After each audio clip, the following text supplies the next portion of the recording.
नमस्कार दोस्तों, हमारे चैनल में आपका बहुत बहुत स्वागत एवं अभिनंदन है। यहाँ हम पढ़ रहे हैं यूपी टीजीटी संस्कृत धारा में कुछ संस्कृत के टॉपिक। तो संस्कृत में ये हम आज क्या टॉपिक लेकर के आए हैं? हम टॉपिक लेकर के उनके लिए आए हैं जिन्होंने आज से पहले कभी संस्कृत को पढ़ा ही नहीं है, जिन्होंने कभी भी संस्कृत को नहीं पढ़ा है और संस्कृत में रुचि रखना चाहते हैं या उनके किसी भी एग्जाम में संस्कृत का टॉपिक आया है। तो जिन्होंने कभी भी संस्कृत नहीं पढ़ा वह भी संस्कृत को बोल सकते हैं, पढ़ सकते हैं, लिख सकते हैं और उसके सेंटेंस भी बना सकते हैं। तो उसके लिए ये आज हम क्लास लेकर के आए हैं। तो ये क्लास में आपको अभी अभी थोड़ा सा पढ़ना दिखाऊंगी कि इसमें आप कैसे सीखते हैं। तो सबसे पहले हम इसमें क्या सीख लेते हैं, एक चार्ट बनाऊंगी मैं। लकार, लट, लकार। लट लकार क्या है ये आपका? लकार क्या है? लकार हम कहते हैं उन चीजों को जिसका क्रिया से सीधा संबंध होता है, वर्ब से। यह भी आपको आगे पता चल जाएगा कि कैसा, किससे क्या संबंध, क्या बात कर रही हूँ मैं। और लट लकार का मतलब होता है कि वर्तमान काल की क्रियाएं। किसकी? वर्तमान काल की क्रिया। वर्तमान काल की क्रिया।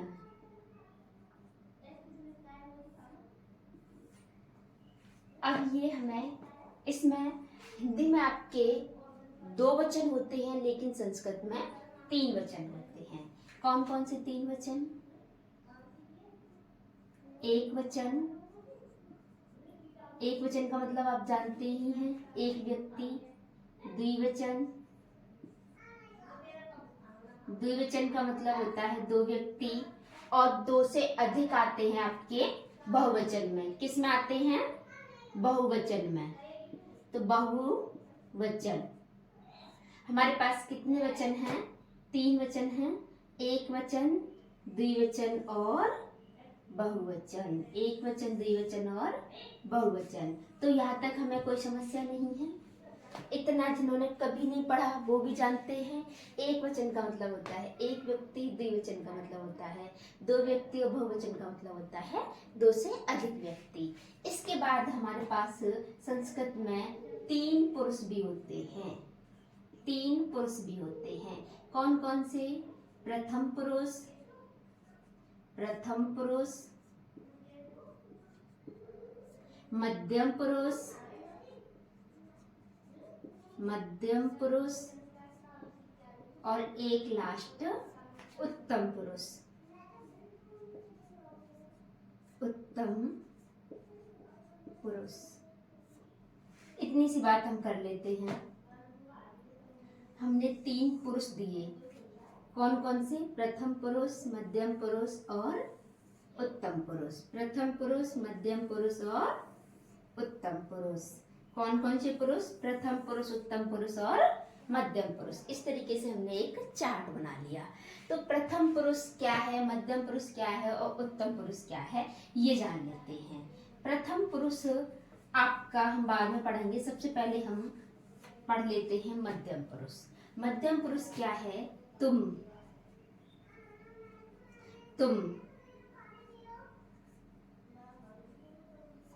जब हमें अपने वाक्य में तुम शब्द का प्रयोग करना होगा तब हम मध्यम पुरुष वाली क्रिया का प्रयोग करेंगे। तुम एक होगा तो एक वचन का करेंगे, तुम 2 होगा तो द्विवचन का करेंगे, तुम 2 से अधिक होंगे तो बहुवचन का प्रयोग करेंगे। तो मैं यहाँ लिख लेती हूँ तुम। तुमको संस्कृत में कहते क्या हैं? तुम। तुम दोनों, तुम दोनों। तुम दोनों को संस्कृत में क्या कहते हैं? युवाम। तुम सब, तुम सब। तुम सबको संस्कृत में क्या कहते हैं? यूयम। क्या कहते हैं? यूयम। इतनी सी बात आपको समझ में आ गई होगी। ये हमने 3 पुरुष लिए। 3 पुरुष आपका क्या कर रहे हैं। सबसे पहले हमने कहा मध्यम पुरुष। मध्यम पुरुष का प्रयोग हम जब करते हैं जब हमें वाक्य में तुम दोनों और तुम सब दिखाई दे, तुम दिखाई देना चाहिए, तभी हम मध्यम पुरुष का प्रयोग करेंगे। इसके बाद उत्तम पुरुष। उत्तम पुरुष का प्रयोग हम अपने लिए करते हैं। मैं, हम दोनों और हम सब। मैं यहाँ लिख देती हूँ। मैं को क्या बोलते हैं हम संस्कृत में, अहम। हम दोनों को क्या बोलते हैं, हम दोनों। हम दोनों को क्या बोलते हैं, आवाम। आवाम। और हम सब को क्या बोलते हैं, हम सब। हम सबको बोलते हैं वयम। हम सबको क्या बोलते हैं, वयम। तो अब हमने इतना जान लिया। इसके बाद मध्यम पुरुष का प्रयोग हम कब करेंगे, जब तुम दोनों, तुम सब आएगा। उत्तम पुरुष का प्रयोग कब करेंगे, मैं, हम दोनों, हम सब आएगा। अब इसके बाद भी तो कुछ बचा, वो सभी कहाँ आ जाएगा, शेष बचा हुआ कहाँ आ जाएगा, प्रथम पुरुष में। तो शेष क्या बचा, संज्ञाएं बची, संज्ञा बची, और इन 2 सर्वनाम को छोड़ करके शेष सर्वनाम बचे। तो हम यहाँ लिख देते हैं अन्य सर्वनाम। इसमें क्या क्या आ गया, संज्ञाएं और अन्य सर्वनाम। अन्य सर्वनाम कौन से, इन 2 को छोड़ करके, तुम और मैं को छोड़ करके। संज्ञा किसे कहते हैं, किसी नाम को संज्ञा कहते हैं।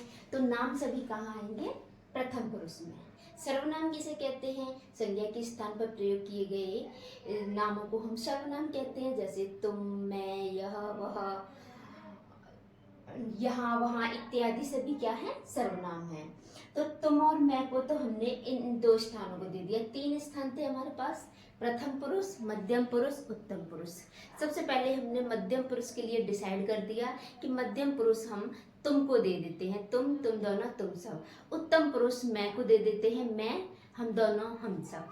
इसके बाद शेष बचा हुआ सभी कहाँ गया, इसमें आ गया। तो शेष बचे हुए को कहते क्या, मान लीजिए संज्ञा ले लेते हैं हम, एक संज्ञा ले लेते हैं। जैसे राम, राम एक संज्ञा है। तो राम, एक राम को हम संस्कृत में क्या बोलेंगे, रामहम।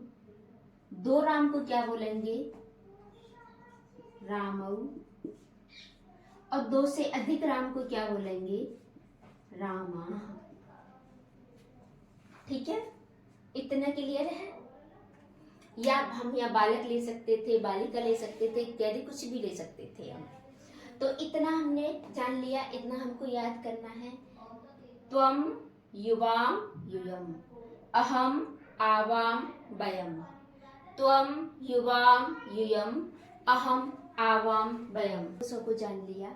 अब इसकी हमें क्रिया देख लेनी है कि किस तरीके से हम इसका प्रयोग करते हैं। अब हम वर्तमान की बात कर रहे हैं, तो वर्तमान में पठति,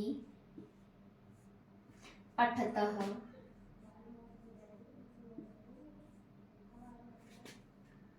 क्षम्यतां, पठति,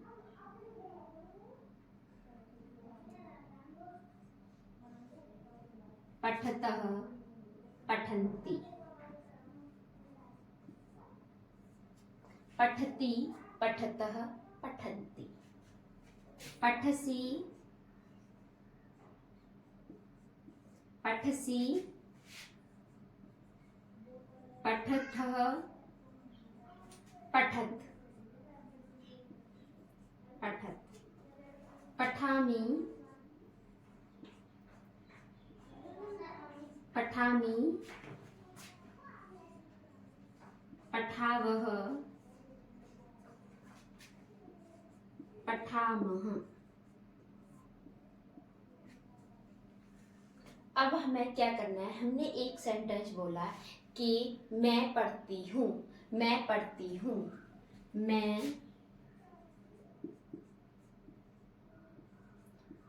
पढ़, पढ़ती हूँ।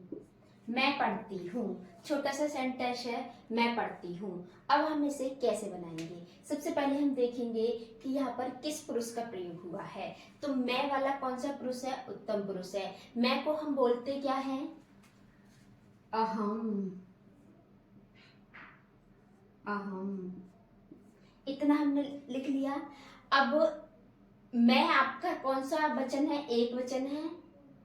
और कौन सा पुरुष है? उत्तम पुरुष है। उत्तम पुरुष एक वचन में क्रिया क्या है? पठामी। क्या क्रिया है? पठामी। आप झट से बना देंगे। आपसे कहा कि बताइए मैं पढ़ती हूँ या मैं पढ़ता हूँ, इस सेंटेंस को आप कैसे बताएंगे? तब झट से बोल देंगे अहम पठामी। इसी जगह कहा गया कि हम दोनों पढ़ते हैं। हम दोनों पढ़ते हैं। हम दोनों पढ़ते हैं। हम दोनों पढ़ते हैं। इस सेंटेंस को आप बनाइए। तो हमें सबसे पहले देखना है किस पुरुष का है? उत्तम पुरुष का है, क्योंकि मैं, हम दोनों मेरे साथ में है, तो हम दोनों की संस्कृत क्या होती है? आवाम। जट से लगा देंगे। हम दोनों की संस्कृत क्या होती है? आवाम। हम दोनों की संस्कृत क्या होती है? आवाम। अब द्विवचन की क्रिया क्या होती है? पठावह। क्या है? पठावह। आवाम पठावह। वाक्य आ गया हम सब पढ़ते हैं। हम सब पढ़ते हैं। वयम पठामः। वयम पठामः। तो आप ये बहुत अच्छे से समझ पा रहे होंगे। मैंने कहा कि बालक पढ़ता है। बालक पढ़ता है, तो हम यहाँ लिख लेते हैं बालक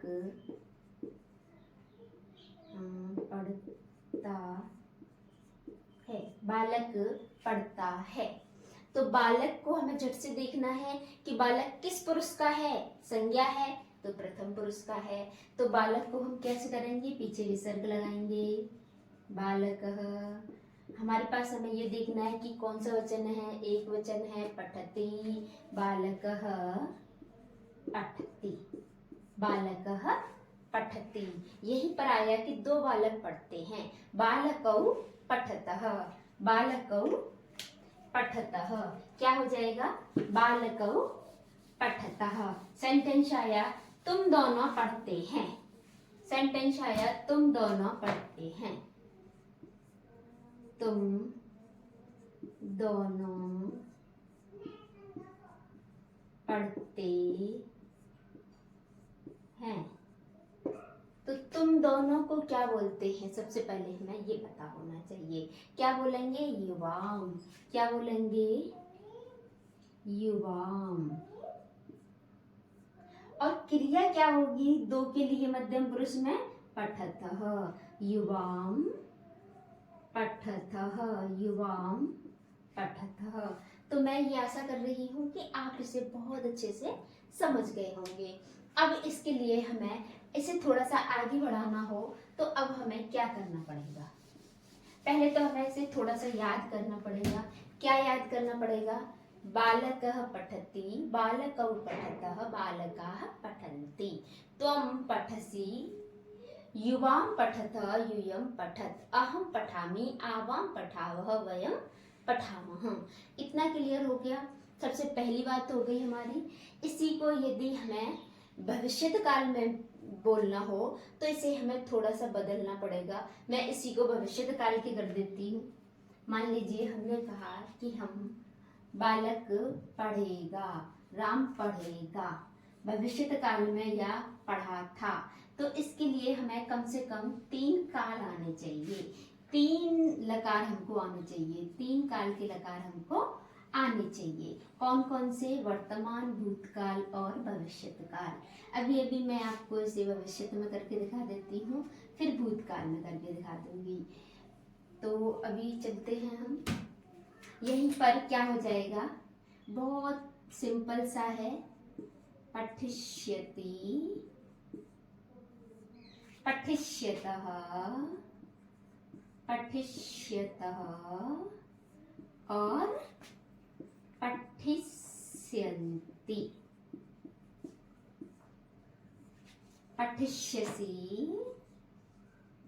पठिष्यसि, पठिष्यथः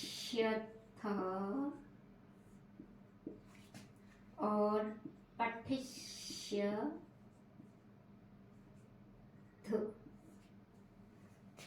पठिष्यामि, पठिष्यामि, पठिष्यावः और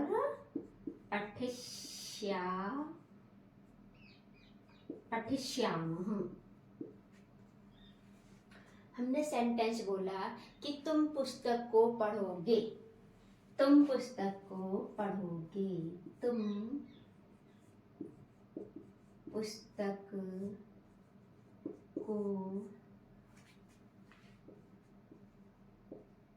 पढ़ोगे, तुम पुस्तक को पढ़ोगे। ये आपका वर्तमान का नहीं रहा, भविष्यत काल का हो गया। और अब ये लट लकार भी नहीं रहा, आपका लिट लकार हो गया। कौन से लकार हो गया? लिट। और समय कौन सा हो गया? भविष्यत काल। समय कौन सा हो गया? भविष्यत काल। तो अब हमने बोला कि तुम पुस्तक को पढ़ोगे, तुम पुस्तक को पढ़ोगे, यानी फ्यूचर की बात हो रही है। तुम कौन सा पुरुष है? मध्यम पुरुष है। तुम कितने वचन हैं? एक वचन है। त्वम पठसि, त्वम पठसि। और तुम पुस्तक को पढ़ोगे, यहाँ हमने कर्म भी ले लिया। को से द्वितीय विभक्ति पुस्तक को पुस्तकम हो जाएगा। ये मैं भी आपको विभक्ति पढ़ाऊंगी। तुम फिलहाल केवल इतना समझ लीजिए, पुस्तक का पुस्तकम हो गया, पुस्तकम। पठिष्यसि, त्वं पुस्तकम पठिष्यसि, त्वं पुस्तकम पठिष्यसि। मैंने कहा कि मैं पुस्तक को पढ़ूंगी, मैं पुस्तक को पढ़ूंगी। अहम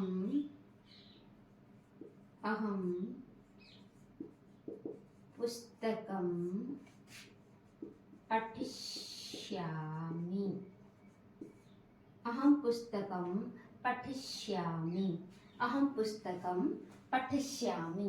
तो ये यहाँ पर आपको समझ में आ रहा होगा कि किस तरीके से हमें क्या प्रयोग करना है। यदि कोई संज्ञा और सर्वनाम आता है तो प्रथम पुरुष को, लेकिन दो सर्वनाम को छोड़ करके तुम और मैं, तुम का प्रयोग हम कहाँ करेंगे? तुम का प्रयोग हम मध्यम पुरुष में करेंगे। मध्यम पुरुष में किसका प्रयोग करेंगे? तुम, तुम दोनों, तुम सब। उत्तम पुरुष में किसका प्रयोग करेंगे? मैं, हम दोनों, हम सब। इसे बोलते क्या है? तुम को बोलते हैं तुम दोनों को बोलते हैं युवाम, तुम सबको बोलते हैं यूयम। मैं को बोलते हैं अहम, हम दोनों को बोलते हैं आवाम, हम सबको बोलते हैं वयम। तो आप भी मेरे साथ थोड़ा सा उच्चारण करो, मैं भी बोल के दिखा देती हूँ। त्वं पठसि, युवाम पठथ, यूयम पठत, अहम पठामि, आवाम पठावः, वयम पठामः।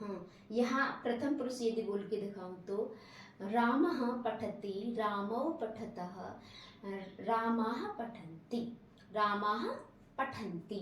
तो इस तरीके से हमें तीन काल पढ़ने हैं। इसी को मैं आपको भूतकाल भी बना के दिखा देती हूँ। चलिए, तीन काल तो हमें कम से कम आने ही चाहिए, वर्तमान, भूतकाल और भविष्यत काल।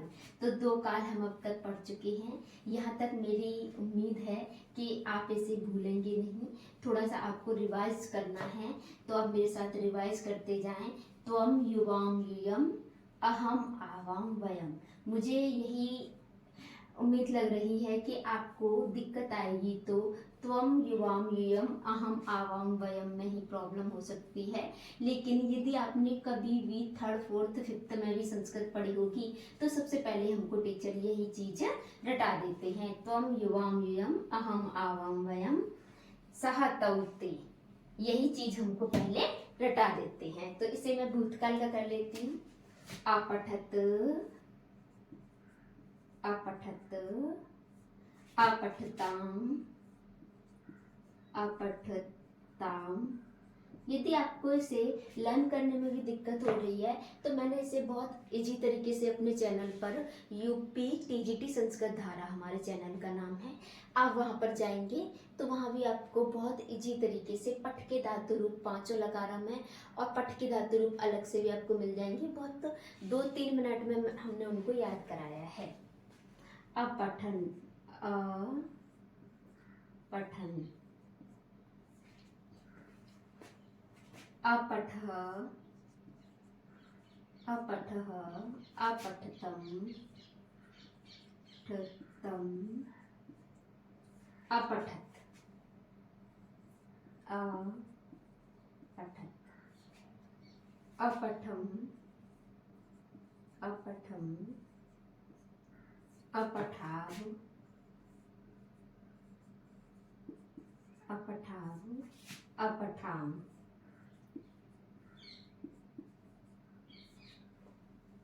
तो यहीं पर यदि हमने सेंटेंस को हम बदल देते हैं, हम कह देते हैं कि हम सबने पुस्तक को पढ़ा था, हम सबने पुस्तक को पढ़ा था। तो हम सबने पुस्तक को पढ़ा था, कौन सा पुरुष लगाना है? उत्तम पुरुष। हम सबने कौन सा वचन लगाना है? बहुवचन। तो हम सबको क्या बोलेंगे? वयम। क्या बोलेंगे? वयम। वयम पुस्तक को पढ़ा था, पुस्तकम। पुस्तकम कैसे आया, कब क्या आएगा, ये भी मैं आपको अभी अभी इस वीडियो में पढ़ाऊंगी। वयम पुस्तकम। अब यहाँ पर क्रिया क्या है? हम सबने पुस्तक को पढ़ा था, कौन सा काल है? भूतकाल है। और क्रिया किसकी है? उत्तम पुरुष बहुवचन की। तो क्या हो जाएगा? अपठाम, अपठाम।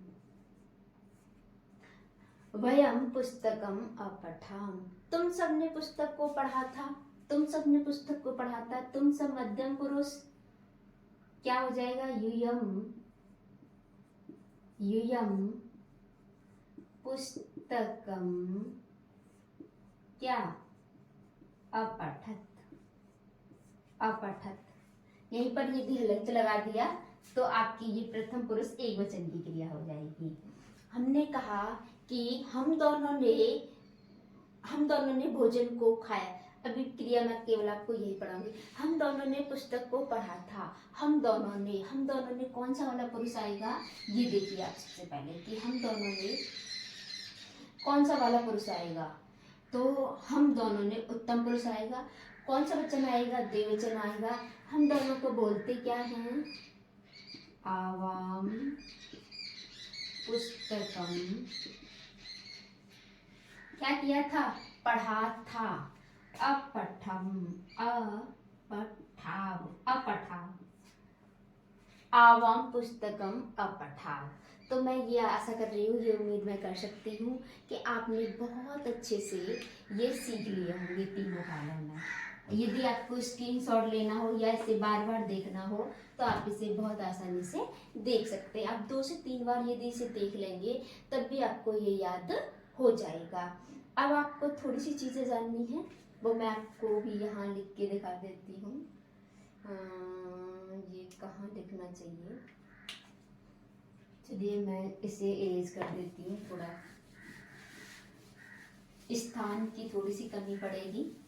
तो अब हम पढ़ लेते हैं यहाँ पर क्या? विभक्तियाँ। क्या पढ़ लेते हैं हम यहाँ? विभक्तियाँ। देखिए मैं ये गारंटी से आपसे कह सकती हूँ कि आपने थोड़े से वर्ड याद कर लिए, थोड़े से वर्ड याद कर लिए और आपने इस क्लास को 3-4 बार देख लिया तो 100% आप संस्कृत में वाक्य बनाना सीख जाएंगे। यदि आप संस्कृत बोलना भी सीखना चाहते हैं तो आप मेरे साथ जुड़ सकते हैं। मैं आपको 100% संस्कृत बोलना सिखा सकती हूँ। लेकिन क्या है कि आपकी कोई कमेंट नहीं होती है, आप कभी बोलते नहीं है कि हमें संस्कृत बोलना सीखना है, या मुझे ये लगता है कि डिमांड नहीं है, तो इसलिए मैं आपको संस्कृत बोलना नहीं सिखाती हूँ। तो इसके लिए सबसे पहले हम यहाँ विभक्तियाँ लिखेंगे। विभक्ति, विभक्ति लिख ली हमने। कितनी विभक्तियाँ होती हैं आपकी? 7। कौन कौन सी?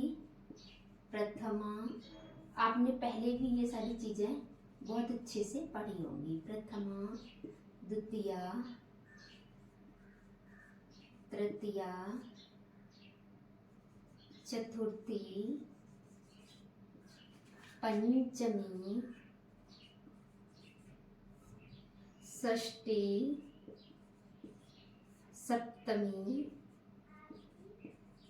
और फिर से आ जाती है आपकी यहाँ वापस प्रथमा। 7 विभक्ति होती हैं। इसके बाद हम यहाँ लिख लेते हैं, आपके शब्द रूप लिख लेती हूँ यहाँ। हम यहाँ पर राम के शब्द रूप ले लेते हैं। रामः, रामम, रामेण, रामाय, रामाय, रामात्, रामस्य। यदि आपको शब्द रूप भी जानने हैं तो आप मेरे चैनल पर वहाँ जान सकते हैं, मैंने उन्हें बहुत अच्छे से याद कराया है। रामः केवल एक वचन के ही लेंगे। इसके बाद हम यहाँ पर कारक लिख लेते हैं। कर्ता, कर्म, करण, संप्रदान, अपादान, संबंध, अधिकरण, अधिकरण और लास्ट आपका संबोधन। संबोधन यहाँ पर हम चिन्ह लिख लेते हैं। इसका चिन्ह होता है ने, को, से, को, के लिए, से, अलगावे, अलगावे यानी अलग होने पर, संबंध, का, की, के, रा, री, रे। इसमें मैं, पे, पर, मैं पेपर। इसके बाद संबोधन वो, अरे आदि और भी हो सकते हैं। तो यहाँ पर हमें इतनी सी चीज जाननी है। विभक्ति, विभक्ति क्या है? ये हमारी विभक्ति हमें किसी चीज की तरफ इंडिकेट करती है, इशारा करती है। ये कह रही है कि विभक्ति जो है शब्द रूपों की तरफ इशारा कर रही है। ये कह रही है प्रथमा विभक्ति प्रथम स्थान पर रामः शब्द यूज होगा। ये द्वितीय विभक्ति कह रही है कि दूसरे स्थान पर रामम शब्द प्रयोग होगा। तृतीय विभक्ति कह रही है कि तीसरे स्थान पर रामेण शब्द यूज होगा। चतुर्थी विभक्ति कह रही है कि चौथे स्थान पर आपका रामाय शब्द यूज होगा। पंचमी कह रही है कि रामात होगा। षष्ठी कह रही है रामस्य होगा और सप्तमी कह रही है रामे होगा। संबोधन कह रहा है हे रामा होगा। और ये कह रही है कि प्रथमा विभक्ति हूं मैं और मुझ में कर्ता कारक का प्रयोग कीजिए। ये द्वितीय कह रही है कि मैं द्वितीय विभक्ति हूँ, मुझ में कर्म कारक का प्रयोग कीजिए। तृतीय कह रही है कि मुझ में करण का प्रयोग कीजिए। चतुर्थी कह रही है मुझ में संप्रदान का कीजिए। पंचमी कह रही है मुझ में अपादान का कीजिए। षष्ठी कह रही है कि मुझ में संबंध का कीजिए और सप्तमी कह रही है कि मुझ में अधिकरण का प्रयोग कीजिए। प्रथमा कह रही है कि मुझ में संबोधन का प्रयोग कीजिए। यानी कि इसके अनुसार ये चल रहे हैं। प्रथमा विभक्ति में कर्ता कारक ही रहेगा, द्वितीय विभक्ति में कर्म कारक ही रहेगा। अब इनके ये कुछ चिन्ह है। अब मैं सेंटेंस लिख देती हूँ। मैंने कहा, मैं एक नाम ले लेती हूँ। बालक ने पढ़ा।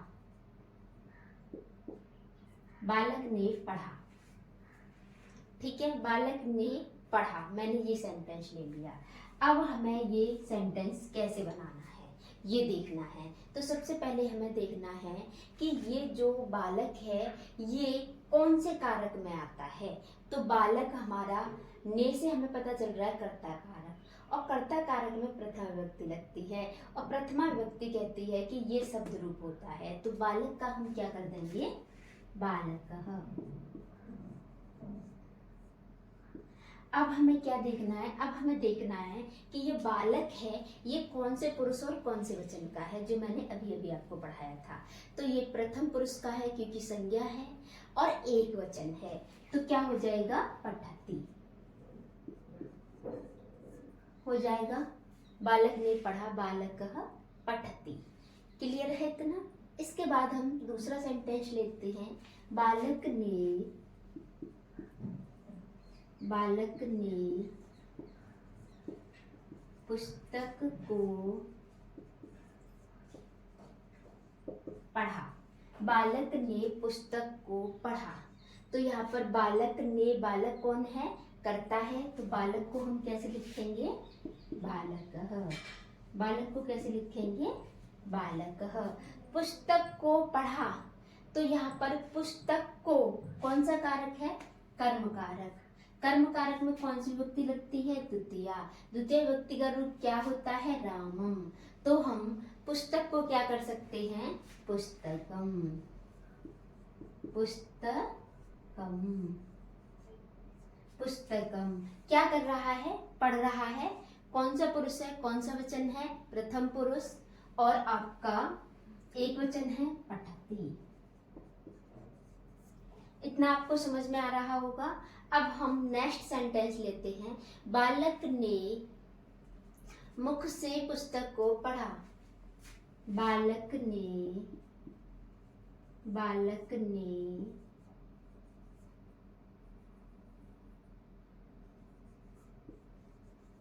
मुख से पुस्तक को पढ़ा। बालक ने मुख से पुस्तक को पढ़ा। तो बालक तो ठीक है, यहाँ तक तो हम सीख ही चुके हैं। बालकः। मुख से किससे पढ़ा, मुख से कहाँ है, साधन के लिए इसका प्रयोग होता है, से यहाँ पर है। यह कौन सी विभक्ति है, तृतीय है। तृतीय विभक्ति में क्या है, रामेण है। तो मुख को क्या हो जाएगा, मुखेन। क्या हो जाएगा, मुखेन। क्या कर रहा है, पुस्तक को पढ़ा, कर्म कर रहा है, पुस्तक को पढ़ा। कौन सा है, कर्म कारक, द्वितीय विभक्ति। तो पुस्तक का क्या हो जाएगा, पुस्तकम। और क्या कर रहा है, पठति। पुस्तकम पठति। तो इतना क्लियर हो गया। मैं इसे इरेज कर लेती हूँ, थोड़ा स्थान का अभाव है। यहाँ पर हम तृतीय विभक्ति तक पढ़ चुके हैं। फिर हम नेक्स्ट ले लेते हैं को के लिए। तो ये यहाँ पर हमने कहा, बालक ने, अध्यापक ने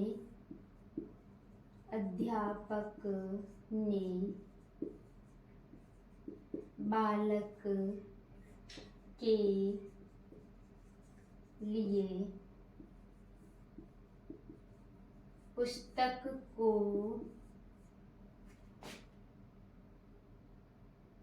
पढ़ा। अध्यापक ने बालक के लिए पुस्तक को पढ़ा। अध्यापक ने किसके लिए पढ़ा, बालक के लिए पढ़ा। तो क्या हो जाएगा, अध्यापक ने, अध्यापकः। अध्यापक क्या है, करता है। अध्यापकः,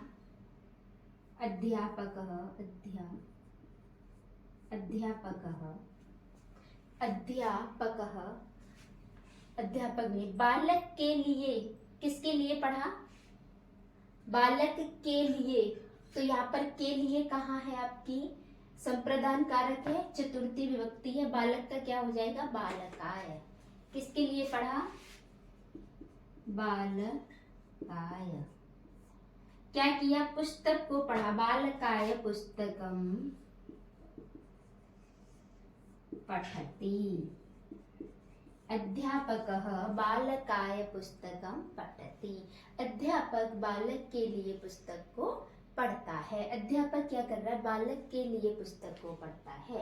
अगला सेंटेंस बना लेते हैं हम। बालक विद्यालय से घर को जाता है। बालक विद्यालय से घर को जाता है। तो हमने बालक क्या है यहाँ पर? करता है। इतना ठीक है। विद्यालय से घर को जा रहा है। अलगावे पंचमी। अलग अलगावे, अलग होने पर पंचमी विभक्ति का प्रयोग होता है। विद्यालय से, जहां से अलग हो रहा है वहां पर आप पंचमी विभक्ति का प्रयोग करेंगे। पंचमी विभक्ति का रूप क्या कहता है? रामात। तो विद्यालय का क्या हो जाएगा? विद्यालयात। बालकः विद्यालयात क्या कर रहा है? घर को जा रहा है। घर को जाने का कर्म कर रहा है। तो घर का क्या हो जाएगा? गृहम। क्या हो जाएगा? गृहम गच्छति। गृहम गच्छति। मैं एक बार देख लेती हूँ यहाँ तक दिख भी रहा है कि नहीं दिख रहा। हाँ, दिख रहा है। बालकः गृहम गच्छति। बालक क्या कर रहा है? घर को जा रहा है। इसके बाद मैं अगला सेंटेंस लूंगी। मैं आशा कर रही हूँ कि आपको ये समझ में आ रहा होगा। बहुत अच्छे से आप समझ पा रहे होंगे और इसके बाद आप सेंटेंस भी बहुत इजी तरीके से बनाना सीख जाएंगे। इसके बाद आपकी चतुर्थी तक हम पंचमी तक कर चुके हैं। षष्ठी हमने कहा राम के पिता जी। दूसरा सेंटेंस बना।